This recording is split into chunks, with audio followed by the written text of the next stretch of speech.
Lady Victoria Ashworth stood at the edge of the marble balcony, watching the moonlight dance across the harbor waters below. The kingdom of Eldoria's royal palace had been her prison for 3 years since marrying Prince Edmund, but tonight would change everything. Her fingers trembled as she clutched the small velvet pouch containing the ancient Eldorian crown jewels, sapphires, and diamonds that had belonged to the royal family for over 4 centuries. The plan had taken months to develop. Victoria knew that Queen Mother Isabella's recent death had created the perfect opportunity. During the confusion of funeral arrangements and the reading of the royal will, certain precious items had been temporarily moved to the palace's private wing for safekeeping. Victoria had discovered their location purely by accident, when she stumbled upon a conversation between the palace treasurer and the head of security. Her husband, Prince Edmund, had grown increasingly controlling and violent over the past year. What started as occasional harsh words had escalated into physical abuse that the palace staff pretended not to notice. Victoria realized that her only escape was to secure enough wealth to disappear completely and start a new life far from Eldoria's reach. The crown jewels represented more than just precious stones. They were her ticket to freedom. The royal yacht Serenity bobbed gently in the private harbor, its white hull gleaming under the security lights. Victoria had convinced the yacht's captain, Thomas Gray, to prepare for an immediate departure to America by telling him she needed to visit her sick aunt in New York. Captain Gray, a kind man in his 50s who had served the royal family for 20 years, never questioned the royal family's requests. As Victoria made her way through the palace's darkened corridors, her heart pounded with each step. The jewels felt heavier with every passing moment, as if their weight carried the burden of centuries of royal history. She had studied the palace's security patterns for weeks, timing the guards' rotations down to the minute. The night shift was always lighter, and she knew exactly which hallways to avoid. The palace's ancient walls seemed to whisper warnings as she passed portraits of long-dead monarchs, whose eyes appeared to follow her movement. Victoria pushed these thoughts aside, focusing instead on the life that awaited her across the ocean. She had already arranged for a small apartment in Manhattan and had contacts who could help her establish a new identity. The sale of even a few of the smaller jewels would provide enough money to live comfortably for years. When she finally reached the yacht, Captain Gray was waiting with obvious concern etched on his weathered face. He had noticed her unusual behavior over the past few weeks, but attributed it to grief over the Queen Mother's death. Victoria forced a smile and explained that the sudden trip was necessary for family matters. She settled into her private cabin as the yacht's engines came to life, carrying her away from the palace lights and toward what she hoped would be a new beginning. The Eldorian coast gradually disappeared into the darkness behind them, and for the first time in years, Victoria felt something resembling hope. She had no way of knowing that palace security had already discovered the missing jewels, and that Prince Edmund's rage upon learning of both his wife's disappearance and the theft would set in motion a chain of events that would span 2 continents. The real chase was just beginning. Prince Edmund discovered his wife's absence at dawn when the palace maid knocked frantically on his chamber door. The woman's face was pale with terror as she stammered that Lady Victoria's bed hadn't been slept in and her personal belongings were missing. Edmund's initial confusion quickly turned to suspicion when the head of palace security, Commander Marcus Stone, arrived with even more disturbing news. The royal treasury had been breached sometime during the night. The Queen Mother's most precious jewels, including the legendary Star of Eldoria sapphire and the diamond tears necklace, had vanished without a trace. Commander Stone's investigation revealed that only someone with intimate knowledge of the palace layout and security schedules could have executed such a precise theft. The timing of Victoria's disappearance was too convenient to be coincidental. Edmund's fury was terrifying to witness. He smashed priceless vases against the marble walls and screamed orders at trembling servants. The prince had always possessed a violent temper, but the combination of public humiliation and personal betrayal pushed him beyond rational thought. He immediately contacted Admiral Sir Richard Blackwood, commander of the Royal Navy's fastest patrol vessels, and demanded that every available ship be deployed to intercept the yacht Serenity. Meanwhile, Captain Gray was beginning to understand that their peaceful voyage to America was not what it seemed. Lady Victoria had remained locked in her cabin for most of the journey, claiming seasickness, but her behavior struck him as increasingly strange. She jumped at every sound and constantly asked about their location and estimated arrival time. When he knocked on her cabin door to inform her about breakfast, he heard what sounded like someone quickly hiding something heavy. The yacht's radio crackled to life with an urgent message from the Eldorian Coast Guard. They were ordering all vessels to report their positions immediately and submit to inspection if requested. Captain Gray felt his stomach drop as he realized that whatever Lady Victoria was fleeing from was serious enough to mobilize the entire royal fleet. He had served the crown faithfully for 2 decades, but he had never been placed in such an impossible position. Victoria emerged from her cabin looking haggard and desperate when she heard the radio communications. She begged Captain Gray to ignore the Coast Guard's orders and continue toward American waters at maximum speed. When he hesitated, she revealed the truth about the jewels and pleaded with him to understand her desperate situation. She described years of abuse and explained that the theft was her only means of escape from a marriage that had become a nightmare.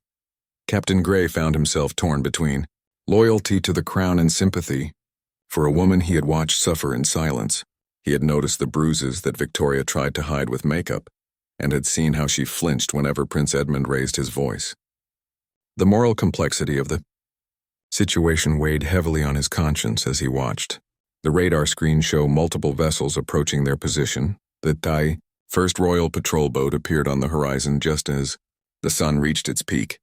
Victoria watched through her cabin's porthole as the sleek military vessel closed the distance between them with alarming speed.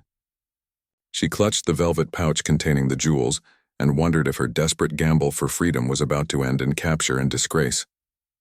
The next few hours would determine whether she would return to Eldoria as a prisoner or continue her journey to a new life in America.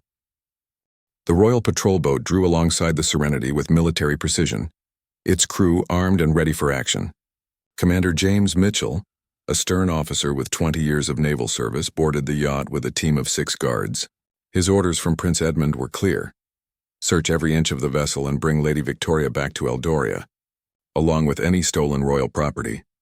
Captain Gray met the boarding party with forced calm, but his hands shook slightly as he presented the yacht's papers. Commander Mitchell's sharp eyes took in every detail, from the captain's nervous behavior to the unusual tension that seemed to hang in the salt air. The commander had served long enough to recognize when something was seriously wrong with what should have been a routine royal voyage. Victoria had made a desperate decision in the moments before the patrol boat arrived. Instead of hiding the jewels in her cabin, where they would certainly be discovered, she had wrapped them in waterproof cloth and secured them to the yacht's hull using strong magnets. The dangerous maneuver required her to lean far over the side of the boat, while Captain Gray distracted his crew with unnecessary engine checks.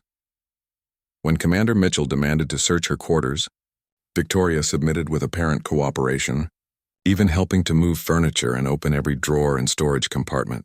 The officer's frustration grew with each empty hiding place they uncovered. Victoria's calm demeanor puzzled him. Most guilty parties showed obvious signs of stress when facing capture, but she seemed almost relaxed as the search continued.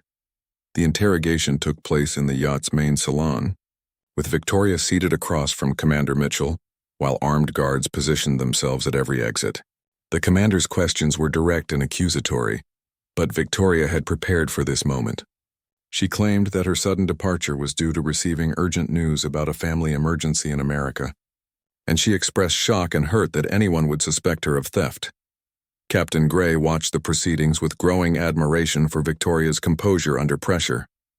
She answered each question with just the right amount of indignation and confusion, never contradicting herself or providing details that could be easily disproven. Her performance was so convincing that even some of the guards began to look uncertain about their mission. However, Commander Mitchell was not easily fooled. His years of experience had taught him to look beyond words and focus on behavior patterns and inconsistencies. He noticed that Victoria's hands occasionally moved to touch a spot on her dress where something might have been hidden, and her eyes briefly glanced toward the water whenever she thought no one was watching. The search expanded to include the yacht's engine room, storage compartments, and crew quarters. Every piece of equipment was examined, every panel was removed, and even the life preservers were cut open and inspected. Commander Mitchell's team worked methodically for 3 hours, growing increasingly frustrated as their search yielded nothing. As the afternoon wore on, Victoria began to believe that her gamble might actually succeed. The jewels remained securely attached to the hull, several feet below the waterline where no standard search would detect them. She had studied the patrol procedures during her months of planning and knew that naval searches focused on interior spaces rather than the exterior of vessels. But Commander Mitchell had one more card to play. He contacted Prince Edmund directly and requested permission to detain the yacht indefinitely while bringing in specialized equipment for a more thorough search. The prince's response was immediate and chilling. Use whatever methods necessary to recover the stolen jewels, and consider Lady Victoria to be a dangerous criminal rather than a member of the royal family. Commander Mitchell's radio crackled with new orders from Admiral Blackwood. A specialized naval diving team was being dispatched to examine the yacht's hull for any external modifications or hidden compartments. Victoria felt her blood turn to ice as she overheard the transmission. Her desperate plan was about to be exposed by the very technology she had hoped to avoid. The waiting period stretched for 2 agonizing hours, as both vessels remained anchored in the choppy Atlantic waters. Victoria struggled to maintain her composed facade while internally calculating her dwindling options. She knew that once the divers discovered the magnetic attachment system, her story about a family emergency would crumble instantly. The evidence would be undeniable, and her dreams of freedom would end in an Eldorian prison cell. Captain Gray approached her during a brief moment when the guards were distracted by radio communications. Speaking in barely audible whispers, he revealed that he had been secretly monitoring Prince Edmund's treatment of Victoria for months. He had seen the bruises, witnessed the verbal abuse, and knew that her desperate escape was justified. In a stunning display of loyalty, he offered to help her in whatever way possible, even if it meant sacrificing his own career and freedom. The diving team arrived aboard a military speedboat just as the sun began its descent toward the horizon. Lieutenant Sarah Walsh, a decorated naval diver with expertise in underwater recovery operations, briefed Commander Mitchell on their search capabilities. Her equipment could detect metal objects attached to hulls, examine every inch of the vessel's underwater surfaces, and retrieve anything that had been hidden beneath the waterline. Victoria watched through her cabin porthole as Lieutenant Walsh and her partner donned their diving gear. The sight of the professional equipment and methodical preparation filled her with despair. She had been so focused on outsmarting standard search procedures that she had underestimated the Royal Navy's determination to recover the stolen jewels at any cost. As the divers entered the water, Captain Gray made a decision that would change everything. He quietly approached Commander Mitchell and requested a private conversation about urgent safety concerns regarding the yacht's condition. While the 2 men discussed fictional mechanical problems in the engine room, Gray managed to signal one of his trusted crew members, Engineer Robert Hayes, who had also witnessed Victoria's suffering. Hayes understood the captain's coded message immediately. Using the distraction of the diving operation, he slipped into the water from the yacht's far side and began swimming toward the location where Victoria had attached the jewels. His years of experience with underwater yacht maintenance gave him the skills needed to locate and retrieve the magnetic package without detection. The operation required perfect timing and considerable risk. Hayes had to remove the jewels from their hiding place, swim to a predetermined location, and secure them to a floating marker that would drift away from both vessels. If the divers spotted him, both he and Captain Gray would face charges of assisting a criminal and obstructing a royal investigation. Lieutenant Walsh's voice crackled through the water communication system as she reported her initial findings to Commander Mitchell. The yacht's hull showed normal wear patterns and no obvious signs of tampering. Her methodical search continued along the vessel's length, moving closer to the location where the jewels had been hidden with each passing minute. Victoria's cabin felt like a prison cell as she waited for the inevitable discovery. She had prepared herself for capture, but the knowledge that Captain Gray and his crew were risking everything to help her made the situation even more emotionally devastating. These loyal men were about to sacrifice their careers and freedom for a woman they barely knew, simply because they believed in doing what was right. The radio suddenly burst to life with Lieutenant Walsh's excited voice reporting a significant discovery. Commander Mitchell rushed to the yacht's side as the diver surfaced with what appeared to be remnants of a magnetic attachment system. The evidence was clear. Something substantial had been secured to the hull and recently removed. The only question now was where the stolen items had gone and who had moved them. Commander Mitchell's discovery of the magnetic attachment system transformed the investigation into a full-scale maritime manhunt. He immediately ordered a complete lockdown of both vessels while radioing for additional patrol boats to search the surrounding waters. Every person aboard the Serenity became a suspect, and the commander's interrogation methods grew increasingly aggressive as his frustration mounted. Victoria found herself facing the most dangerous moment of her entire escape plan. The evidence against her was now undeniable, but the location of the actual jewels remained unknown. She realized that her only hope lay in maintaining her innocence, while somehow protecting the crew members who had risked everything to help her. The next few hours would test her courage and determination like never before. The search expanded to include every piece of floating debris in a 2-mile radius around the yacht. Military helicopters circled overhead with powerful searchlights, while patrol boats combed the waters using sonar equipment and underwater cameras. Admiral Blackwood himself arrived, aboard the flagship destroyer Royal Thunder, to personally oversee the operation that had become a matter of national pride for the Kingdom of Eldoria. Captain Gray underwent intense questioning about his crew's activities during the boarding and search procedures. Commander Mitchell suspected that someone had removed the hidden items while his team was focused on searching the yacht's interior spaces. The captain's answers were careful and technically accurate, but his obvious nervousness suggested that he was hiding crucial information about the crew's actions. Engineer Robert Hayes had successfully completed his underwater mission, but the stress of the deception was taking its toll. The floating marker containing the crown jewels had drifted nearly a mile from the search area, carried by ocean currents that Hayes had studied during his years of maritime service. However, maintaining his normal behavior while under intense scrutiny required acting skills he wasn't sure he possessed. Lieutenant Walsh made another disturbing discovery. During her continued examination of the yacht's hull, the magnetic residue showed clear signs of recent removal, and the scratches on the metal indicated that whatever had been attached was both heavy and valuable. Her professional assessment confirmed that the theft had been carefully planned by someone with detailed knowledge of both the yacht's construction and naval search procedures. The interrogation of Victoria intensified when Admiral Blackwood took personal control of the questioning. The Admiral was a cunning man who had served the royal family for 30 years, and his loyalty to Prince Edmund was absolute. He presented Victoria with the physical evidence and demanded a complete confession, promising that cooperation might result in more lenient treatment when she returned to Eldoria for trial. Victoria's response surprised everyone present. Instead of breaking under pressure, she became more determined and defiant. She accused Prince Edmund of sending the entire Royal Navy to hunt down his abused wife, rather than addressing his own violent behavior. Her words carried such emotional power that several of the younger guards began to question whether they were pursuing a criminal or helping an abuser recapture his victim. Their standoff continued through the night as both sides refused to back down. Admiral Blackwood was under direct orders from Prince Edmund to return with both Victoria and the stolen jewels, while Victoria was fighting for her freedom and possibly her life.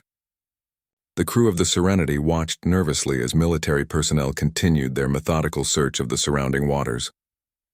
As dawn approached, a patrol boat discovered the floating marker that contained the crown jewels. The recovery of the stolen items should have ended the crisis, but it actually created new complications. The jewels had obviously been moved by someone other than Victoria, which meant that additional people were involved in the theft.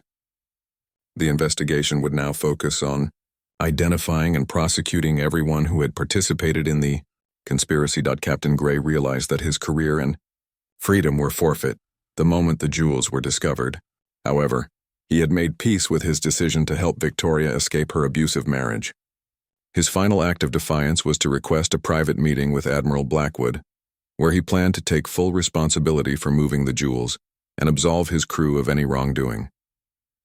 Captain Gray's confession to Admiral Blackwood changed the entire dynamic of the investigation.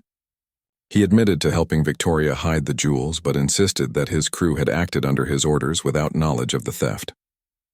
The captain's willingness to accept full responsibility for the conspiracy impressed even the hardened admiral, who recognized the kind of loyalty and courage that had once made the Eldorian Navy legendary.